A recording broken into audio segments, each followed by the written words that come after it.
BA, BCom, BSc, MA, MCom करें विश्व की सबसे बड़ी यूनिवर्सिटी इग्नू से। सॉल्व असाइनमेंट्स और गाइड बुक्स प्राप्त करें। संपर्क करें Mahakal computers, DAV PG college के पास, पंच मंदिरा मोड़ से दाहिने, सिवान। जहरीली शराब से मरने वालों का आंकड़ा कितना है और कैसे मौतें हुई हैं? आखिर कौन लोग थे जो खुलेआम शराब बेच रहे थे और पुलिस प्रशासन कुछ नहीं कर रही थी?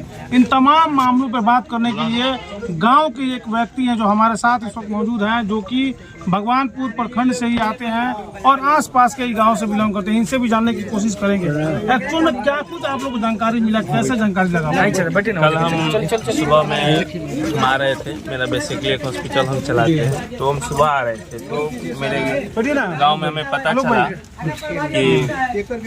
कि ऐसे घटनाएं हुई है, शराब से बहुत सारे लोग मरे हुए हैं। जैसे कि हमको पहले ज्ञात हुआ बस्टोली गांव है यहाँ से, और हम पौड़िया पंचायत के ही रहने वाले हैं हम लोग। तो हमको पौड़िया पंचायत में बहुत लोग इसी पंचायत लगभग इस पंचायत में हमको लग रहा है कि लगभग में अप्रॉक्स 50 लोग यहाँ पे बीमार है, पीड़ित है, कुछ लोग मर चुके हैं। 50 लोग बीमार और मरा है।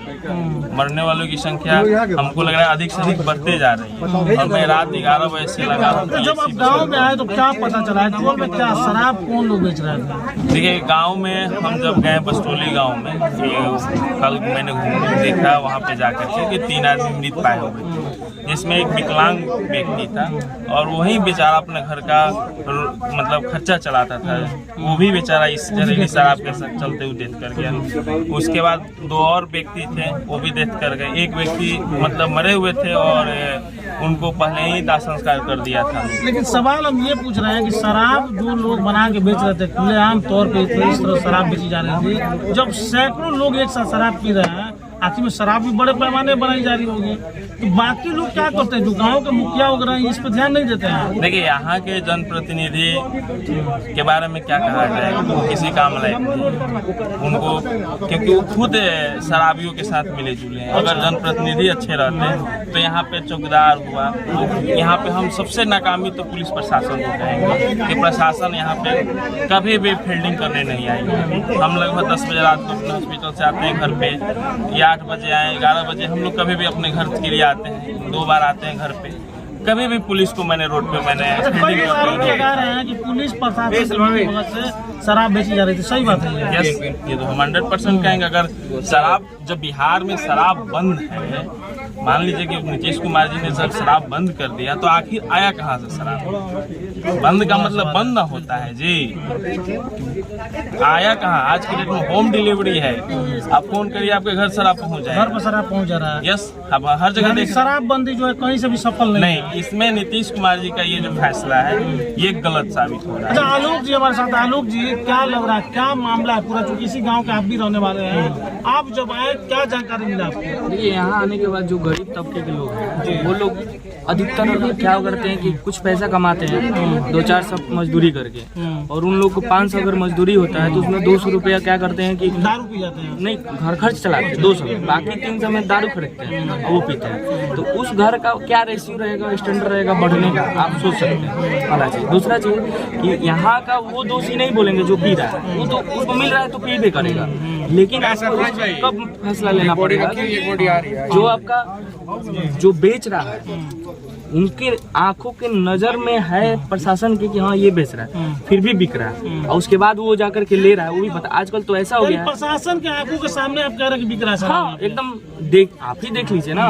मान लीजिएगा अगर नहीं बिकता तो कोई खरीदता क्या? इतने सारे बल्क में लोग मर रहे हैं, मतलब गुटों में मर रहे हैं। ऐसा नहीं कि छुटफुट आदमी मरा, 1-2 मरा, कोई दिक्कत नहीं, वो बीमारी के चलते मर सकता है, लेकिन इसमें बीमारी नहीं बोला जा सकता है। ये महामारी, ये एक तरीका से महामारी जिसमें जहरीली शराब सोची समझी ना, तो महामारी एक आता है, ये तो सोची समझी। हाँ जी, 100% इसका जिम्मा सरकार का है, प्रशासन का है, यहाँ के लोकल जनप्रतिनिधि लोग का है। जी, कांग्रेस आप ज्वाइन किए हैं और अभी चल दिए हैं लोगों के साथ, लगातार आपके पूरे दल के नेता हैं, विधायक जी आपके आए हैं, क्या कहेंगे, क्या देखा आपने यहाँ पे? देखिए, जब हम इस गांव में पहुंचे, हम यहाँ के हालात को देखे तो यहाँ हालात बहुत बद से बदतर हो चुकी है। यहाँ जो गांव के हालात है, लगभग 50 आदमी से ऊपर यहाँ पे मृत पाए गए हैं। अभी हम लोग यहाँ बैठे हैं, हमारे सामने ही 3 बॉडी अभी आ रहा है। अभी हम लोग को सूचना मिली है कि 3 बॉडी आ रहे हैं। एक छोटा बच्चा है, उसके पिता आप वीडियो देख सकते हैं।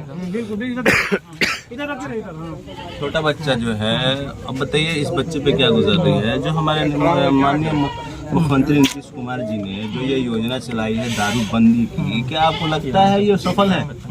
ये किसी प्रकार से सफल नहीं है। हम आपको अपना एक अनुभव बता रहे हैं। हम कुछ दिन पहले गोरखपुर गए थे, तो हम जब बॉर्डर होते हुए आ रहे थे तो सारी गाड़ियों की चेकिंग हो रही थी, हमारी भी चेकिंग हुई, लेकिन हमारे आगे वाले गाड़ी की चेकिंग नहीं हुई।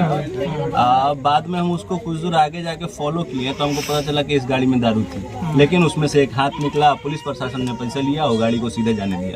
ये हमारे सामने समझ गए कि इसमें शराब है, इसको चेक नहीं करना है। वो सारी सेटिंग है। अकेले एक पटना का रेशियो अगर हम लोग निकाले तो डेली का 10 करोड़ रुपया दारू के बिकट का फायदा है सरकार को। जो हमारे सरकार को फायदा अगर दारू चालू रखने से होता तो वो तो सरकार को लॉस हो रहा है, लेकिन सरकार के नेताओं का लॉस नहीं है। सरकार के नेताओं का बहुत बड़ा फायदा है, बहुत ज्यादा फायदा है। पुलिस प्रशासन जैसा राजा आजकल कोई नहीं। हाँ, मैं एक और बात आपको बताना चाहता हूँ। हमको याद है एक बार गोपालगंज में एक घटना हुई थी। उस समय शहाबुद्दीन साहब जेल से बाहर आए हुए थे और मेरे कॉलेज के वो चेयरमैन वो आज महरूम हो गए। मैंने उनके साथ बैठा था, तो यही शराबबंदी भी शुरू में लागू हुई थी।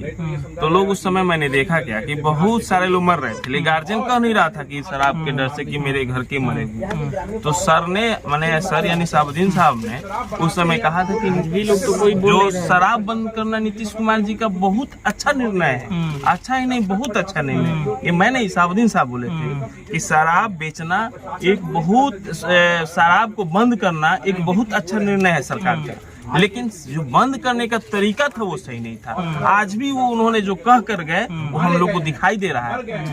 हाँ, उन्होंने मैं आपको एक मिनट और मुझे समय दीजिए। मैंने एक और चीज उन्होंने कहा था, हमको याद है कि देखिए शराब जो आप ही ने गांव-गांव तक शराब पहुंचाया, नीतीश कुमार जी ने गांव-गांव तक शराब पहुंचाया और एक बैग इन्होंने क्या किया, बंद कर दिया। ये नीति सही नहीं थी, जिसका आज भी हम माननीय नीतीश कुमार जी आज भी इसमें विफल है, जिसका कारण आज भी हम और इस कांड पूरी तरह से विफल है। इस कांड को मैं देखते हुए आज भी मुझे शहाबुद्दीन साहब याद आ गए। उन्होंने कहा था जो आज भी हमें दिखाई दे रहा है। मैं यही आपको बताना चाह रहा हूँ। तो बता दें कि शराबबंदी से लगातार मौत का जो आंकड़ा है बढ़ रहा है और हम लोग इस वक्त भगवानपुर प्रखंड में हैं और यहाँ पे स्थिति अभी भी भयावह बनी हुई है। लगातार जो डेड बॉडी है इस गांव में पहुंच रही है और आपको बता दें कि मातमी सन्नाटा इस गांव में पसरा हुआ है। कहीं ना कहीं मरने वालों का आंकड़ा जो है लगातार बढ़ रहा है। ऐसे तमाम खबरों पर आपको क्या रहा है, कमेंट बॉक्स में जरूर बताएं।